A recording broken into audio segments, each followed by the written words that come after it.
Gros plan caméra, ton calme presque confidentiel. Un léger sourire en coin, celui de quelqu'un qui va vous montrer l'envers du décor. Vous voyez ce bâtiment en briques au coin de votre rue? Avec ses sonneries stridentes, ses rangées de pupitres alignés et ses bulletins de notes qui vous poursuivent jusqu'à l'âge adulte? On vous a appris à le voir comme le berceau de votre liberté, le temple sacré où l'on fabrique des citoyens éclairés. Oubliez tout ça, on va casser le jouet tout de suite. Et si je vous disais que l'école que vous connaissez n'a jamais été conçue pour vous apprendre à penser, mais pour vous empêcher de le faire? Ce n'est pas une théorie du complot, c'est une stratégie d'investissement. L'homme qui a dessiné les contours de l'éducation moderne s'appelait John D. Rockefeller, l'homme le plus riche de l'histoire. En 1917, quand ses propres petits-enfants ont atteint l'âge scolaire, il ne les a pas envoyés dans les écoles publiques qu'il finançait à coups de millions.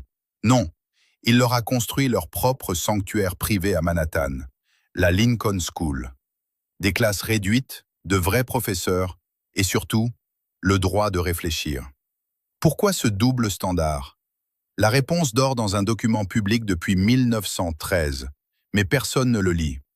En 1906, dans un bureau payé par la Standard Oil, un homme nommé Frederick T. Gates, le bras droit de Rockefeller, prend sa plume. Il écrit une phrase qui va sceller le destin de chaque enfant pour le siècle à venir. Écoutez bien. Dans nos rêves, nous avons des ressources illimitées, et les gens se livrent avec une docilité parfaite à notre main formatrice. Une musique de tension, basse profonde, s'installe. Relisez ça lentement. Docilité parfaite. Gates continue. Nous n'essaierons pas de faire de ces gens, ou de leurs enfants, des philosophes, des savants ou des hommes de science. Nous ne devons pas susciter parmi eux des auteurs, des orateurs, des poètes ou des gens de lettres. Nous ne chercherons pas non plus à former des avocats, des médecins, des hommes d'État, dont nous avons déjà une réserve suffisante. Il ne parle pas d'éducation, il parle de domestication. Il ne s'agit pas de remplir un vase, mais de mouler une pièce d'usine. Pendant que vous pensiez apprendre à lire pour devenir libre, ils apprenaient à vous lire pour vous rendre prévisible. Bienvenue dans la machine. Regardons les chiffres, parce que les chiffres ne mentent pas. L'organisation que Gates dirigeait pour Rockefeller, le General Education Board, a été fondée en 1902. Sur 60 ans, elle a injecté 325 millions de dollars dans l'éducation américaine. Ajusté à l'inflation d'aujourd'hui, on parle de 28 milliards de dollars. Mais voici le point de rupture. Entre 1896 et 1920, les fondations Rockefeller et Carnegie ont dépensé, à elles seules, plus d'argent pour bâtir le système scolaire obligatoire que le gouvernement fédéral des États-Unis lui-même. Relisez ça 2 fois. 2 monopoles privés, le pétrole et l'acier, ont financé l'éducation des enfants d'une nation plus massivement que l'État pendant 24 ans. Ce n'est pas de la philanthropie, c'est de l'ingénierie. Si vous payez les briques, vous décidez de la forme des murs. Et si vous décidez de la forme des murs, vous décidez de la direction du regard de ceux qui sont à l'intérieur. Les enseignants de l'époque n'étaient pas dupes. En 1915, la National Education Association, le syndicat des profs, a voté une résolution officielle. Ils ont écrit, noir sur blanc, « Nous voyons avec alarme l'activité des fondations Carnegie et Rockefeller, des agences qui ne sont en rien responsables devant le peuple, dans leurs efforts pour contrôler les politiques de nos institutions éducatives d'État. » Les profs hurlaient au loup, mais personne n'écoutait. 2 ans plus tard, en 1917, le sénateur Chamberlain d'Oregon se lève au Sénat et lance un avertissement prophétique. En 2 générations, ils peuvent changer les esprits du peuple pour les conformer au culte de Rockefeller ou de Carnegie, plutôt qu'aux principes fondamentaux de la démocratie. 2 générations. C'était en 1917. Comptez les générations depuis. En 1953, une commission parlementaire, le comité Rees, a conclu que ces fondations finançaient des pratiques incompatibles avec les concepts fondamentaux de notre Constitution. Le constat était là, public, gravé dans le marbre des archives. Personne n'a bougé. Parce que quand le système fonctionne exactement comme il a été dessiné, on n'appelle pas ça une panne, on appelle ça le succès. Et voici où le piège se referme vraiment. Rockefeller et Gates n'ont même pas inventé cette cage, ils l'ont importée. L'école de votre enfant n'a pas été conçue par des pédagogues visionnaires en quête de lumière. Elle a été dessinée il y a 200 ans, dans un empire lointain, pour résoudre un problème qui n'avait strictement rien à voir avec l'épanouissement des petits Américains ou des petits Français. Ce pays, c'était la Prusse. Après que Napoléon a écrasé l'armée prussienne, l'État s'est assis et a réfléchi. Comment s'assurer que cela n'arrive plus jamais?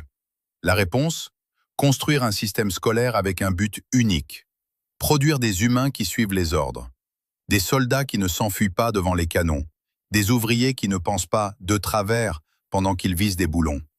Ils ont inventé tout ce que vous considérez aujourd'hui comme normal.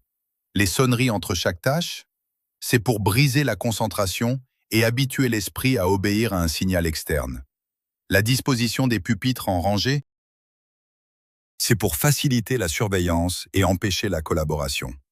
Les notes qui marquent de façon permanente les bons et les cassés, c'est pour créer une hiérarchie artificielle dès le berceau. Dans les années 1830, un homme nommé Horace Mann est allé en Prusse pour observer cette mécanique.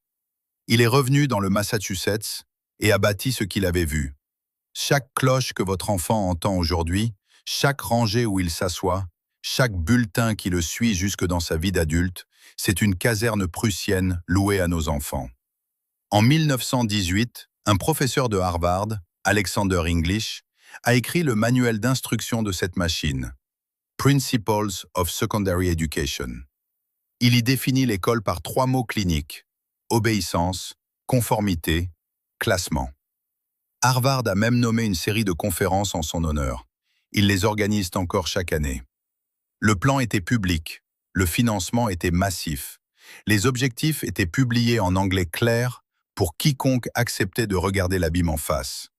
Mais cette même année 1918, alors que le livre d'English sortait des presses, un fils d'immigré à New York allait, sans le savoir, faire exploser tout le système simplement en apprenant à regarder un oiseau. Richard Feynman naît en 1918 à Manhattan. Son père, Melville, vend des uniformes. Il n'a jamais lu le mémo de Gates. Il ne sait rien du General Education Board. Et c'est précisément pour cette raison que son fils va s'échapper. Melville avait une intuition que le système tentait d'écraser. L'uniforme n'est que du tissu. Un titre ne rend pas une idée vraie. Il y a cette histoire que Feynman racontait souvent. Enfant, dans les Catskills, un autre garçon lui montre un oiseau et lui demande son nom. Richard l'ignore. Le garçon ricane. « Ton père ne t'apprend rien. » Richard rapporte la scène à Melville. Son père lui répond « Vois cet oiseau? Il a un nom différent dans chaque langue. Quand tu auras appris tous ces noms, tu ne sauras toujours absolument rien sur l'oiseau. Tu sauras seulement quelque chose sur les hommes. Comment ils l'appellent. Maintenant, regardons l'oiseau. » Une phrase et tout est dit. Gates voulait des enfants entraînés à répéter les noms que leurs parents utilisaient. Melville a appris à son fils que les noms sont les ennemis de la compréhension. Gates voulait une nation qui récite. Melville a élevé un garçon qui voit. Le système a pourtant essayé de le broyer. À l'école, Richard passe un test de QI. Score 125. Respectable, disent les experts. Des décennies plus tard, quand la société Mensa l'invitera, Feynman refusera en riant. Son QI était trop bas. Ce n'était pas une erreur de calcul, c'était un filtre. Le mémo de Gates ne cherchait pas de futur génie. Il cherchait à identifier, produire et certifier l'ordinaire. Le test n'a pas échoué à mesurer Feynman. Il a réussi sa mission, le classer comme « normal » pour qu'il ne sorte pas du rang. Mais Richard faisait ce que l'école interdisait. En 1933, le calcul différentiel était jugé trop complexe pour les enfants des classes laborieuses. Richard déniche alors un livre au titre provocateur, Calculus for the Practical Man. Le livre expliquait aux hommes pratiques qu'on leur avait menti. Les maths n'étaient pas au-dessus d'eux, elles étaient leur outil. Richard a recopié chaque page. Il a même réinventé ses propres symboles mathématiques parce que les signes standards ralentissaient sa pensée. À 15 ans, il maîtrisait tout le programme universitaire.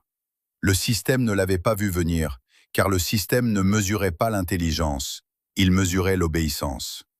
L'ironie finale est une gifle. Columbia University, l'un des joyaux les plus grassement financés par Rockefeller, a rejeté Feynman. Les filtres étaient trop serrés, quotas, tests de QI, dossiers. Le système a appliqué chaque verrou qu'il possédait pour le garder dehors. Mais en 1942, le pays a dû faire face à une réalité brutale, la Seconde Guerre mondiale. Et là, le système a découvert un secret terrifiant. Les ouvriers obéissants peuvent construire des routes, mais ils ne peuvent pas construire une bombe atomique. Ils ne peuvent pas briser les lois de la physique. Pour survivre, l'État a dû aller rechercher en urgence l'évadé qu'il avait tenté de broyer. Retourné en 1906. Frederick Gates écrivait « Nous ne ferons pas d'eux des savants. Depuis 120 ans, la machine tourne.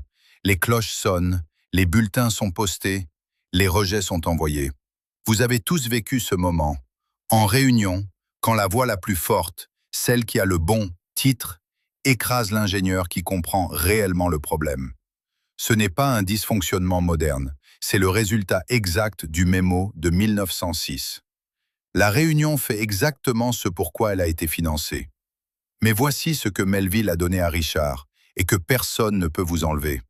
La prochaine fois qu'un titre ou un diplôme tente de masquer la réalité, souvenez-vous de la leçon de l'oiseau. Regardez l'oiseau, pas son nom. Feynman s'est échappé parce que son père était trop occupé à vendre des uniformes pour lire le manuel d'obéissance de Rockefeller. Melville n'a pas appris à son fils à réussir dans le système. Il lui a appris à voir à travers. Le document est toujours là, sur une étagère de la bibliothèque du Congrès, prenant la poussière. Il nous dit ce que nous sommes censés être, dociles, prévisibles, rangés. Mais la réalité n'a que faire de notre docilité. La physique ne s'arrête pas aux frontières d'un diplôme. La beauté du réel n'appartient pas à ceux qui récitent, mais à ceux qui osent regarder. Vous n'êtes pas le chiffre sur votre test de QI. Vous n'êtes pas la ligne sur votre CV. Vous êtes l'observateur. Et si vous apprenez à regarder le monde directement, sans attendre qu'on vous donne le nom de ce que vous voyez, alors la cage s'ouvre d'elle-même. Si tu veux enfin voir le monde tel qu'il est, abonne-toi.